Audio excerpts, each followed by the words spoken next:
हाँ जी। एक होता है मारना, एक होता है आगे पीछे ऊपर नीचे चारों तरफ से मारना और भिगो भिगो के मारना। भारतीयों ने कैंगरूज को उन्हीं के मुल्क के जाके उन्हीं के क्राउड के सामने भिगो भिगो के मारा है और पानी तक नहीं दिया उनको। पानी तो पूछ ही लेता है इंसान, लेकिन आपने तो पहले सेशन के बाद जब आप 150 पे आउट हुए, भारतीयों ने तो उनको पानी तक नहीं पूछा। चौथा दिन था, मरे पड़े थे, पानी तो दे देते यार कम से कम उनको। और क्या मुझे ये बताएं कि आप सबको कोई आवाज आई है? आवाज आ रही है? हाँ? नहीं? तो भाई आवाज नहीं आने दी, इसलिए नहीं आने दी, आज कुछ टूटा है, मुझे आवाज आई है। आज गोरों का, ऑस्ट्रेलियंस का गरूर टूटा है और तोड़ दिया है गरूर गोरों का उन्होंने। आज उनकी बॉडी लैंग्वेज जो थी थ्रू आउट द गेम, वो ऐसा दूसरे दिन से लगने लग गया था कि वो मैच हार गए हैं। और ये सब भारतीय क्रिकेटर्स की वजह से हुआ है। जबरदस्त क्रिकेट खेली है उन्होंने। इन 4 दिन के अंदर जो है कैंगरूज को पानी तक नहीं पूछा है। और सब प्लेयर्स, जो 4-5 बड़े प्लेयर्स हैं, टीम एफर्ट होती है, 4-5 बड़े प्लेयर्स ने उनको भिगो भिगो के मारा है और मजा आया क्रिकेट देखने का। ये वो क्रिकेट थी जिसमें आप खुद भी इन्वॉल्व हो जाते हो घर बैठ के, और पैसा वसूल था सबके लिए। और भारतीय टीम जिनके बारे में ये बोला जा रहा था कि 4-0 से हारेगी, 3-1 से हारेगी, इनके अपने ही प्लेयर्स बोल रहे थे 2-2 से बराबर हो जाएगा, क्योंकि दिल कह रहा है लेकिन दिमाग कहता है 2-1 से हार जाएगा। So things like that. ये प्रेशर लेके न्यूजीलैंड की सीरीज हार के भारत चुप करके जो है ना ग्राउंड में उतरा, और ग्राउंड में उन्होंने गोरों की वो धुलाई लगाई है कि देख के उनके मुंह देख के, लाल लाल सुर्ख सुर्ख मुंह देख के उनके जो है ना तरस आने लग गया था एंड में कि यार इतनी पिटाई नहीं लगाओ, इतना डोमिनेंस नहीं लगाओ। इतने इतने बड़े आर्टिकल जो है ना ऑलरेडी छपना स्टार्ट हो गए, और कल तो जो है अखीर हो जाएगी। कल जो है ऑस्ट्रेलियन प्लेयर्स की अखीर होगी। वो आर्टिकल्स ना चाहते हुए भी इनको पढ़ने पड़ेंगे, जहां पे भारत के लिए 6 सुर्खियों में जो है ना भारत के प्लेयर्स होंगे, उनकी तारीफों को के पुल बांधे जा रहे होंगे। और दूसरी तरफ जो है ऑस्ट्रेलियन कैप्टन, ऑस्ट्रेलियन प्लेयर्स, इन सब की जो है ना अच्छी खासी खिंचाई होने वाली है, बिकॉज ऑस्ट्रेलियन मीडिया छोड़ता नहीं है अगर आप हार जो। और इतने हाई वोल्टेज की सीरीज और जितने बुरी तरीके से हारे हैं, और जितना डोमिनेट किया है भारत ने इनको आके, चाहे वो बॉलिंग के अंदर था, चाहे वो फील्डिंग के अंदर, चाहे वो बैटिंग के अंदर, लग ही नहीं रहा कि वो ये कैंगरूज कहीं से जो ऑप्टिमिस्टिक थे इस सीरीज के, बॉर्डर गवास्कर सीरीज के लिए, ये वो हैं।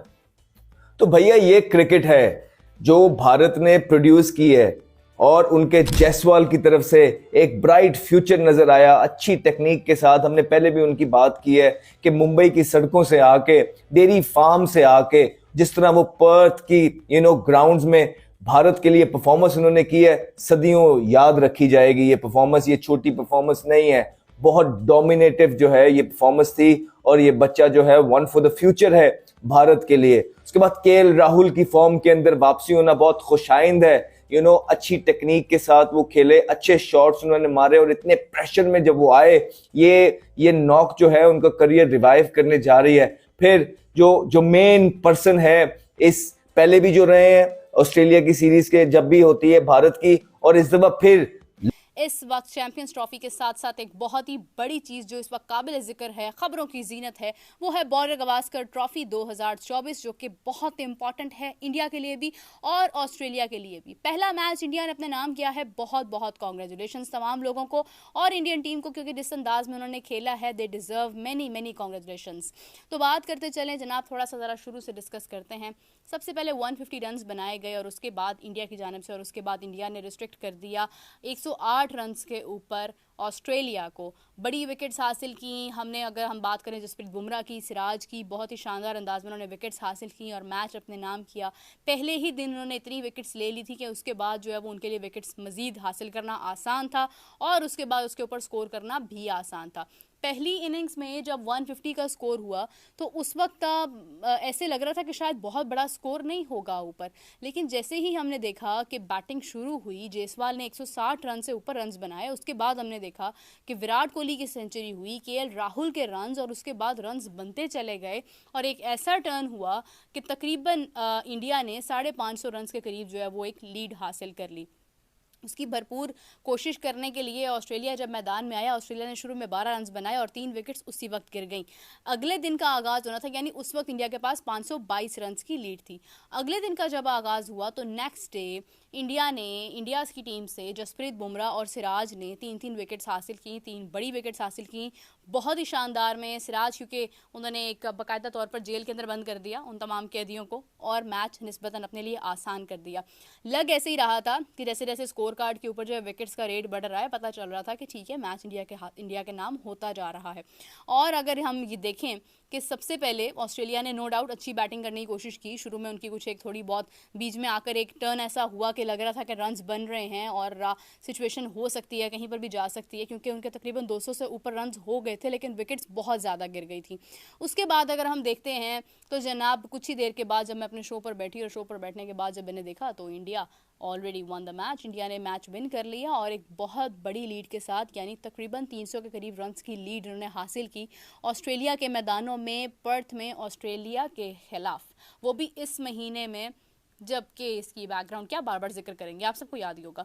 तो अगर हम बात करें तो ये बहुत बड़ी विन है इंडिया के लिए, एक रिवेंज है, एक लेगेसी है जो इंडिया को कायम करनी थी। विराट कोहली की century is beautiful in that, Jasprit Bumrah is always vibrant, Siraj की विकेट्स और तमाम टीम का जो टीम वर्क था, उसने फाइनली ये विन अपने नाम की। इसके बाद किस तरह से अब आगे मैच जारी रहता है, आगे टेस्ट की इसकी खूबसूरती क्या होती है, इसके बारे में मैं कोई प्रेडिक्शन नहीं करूँगी, बिकॉज मेरी प्रेडिक्शन अक्सर कभी कभी गलत भी हो जाती है और मुझे कुछ भी नहीं बोलना है, पनौती नहीं बनना है मुझे।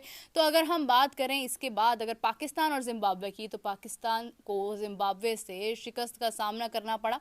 पाकिस्तान जिम्बाब्वे से अपना मैच हार गया। 50 ओवर्स का मैच पाकिस्तान ने जिम्बाब्वे में हारा और इतने भी नए प्लेयर्स नहीं थे, क्योंकि अगर हम बात करें पाकिस्तान की टीम में मोहम्मद रिजवान भी थे और भी बहुत लोग थे, सिर्फ 3 लोगों का डेब्यू हुआ, लेकिन वो भी डेफिनेटली बहुत। बुमराह इस टाइम हर जगह बुमराह की बात की जा रही है, क्योंकि जसप्रीत बुमराह ने ऑस्ट्रेलियन बैटिंग लाइनअप को बजा दिया, पकड़ के घुसा दिया उनके अंदर।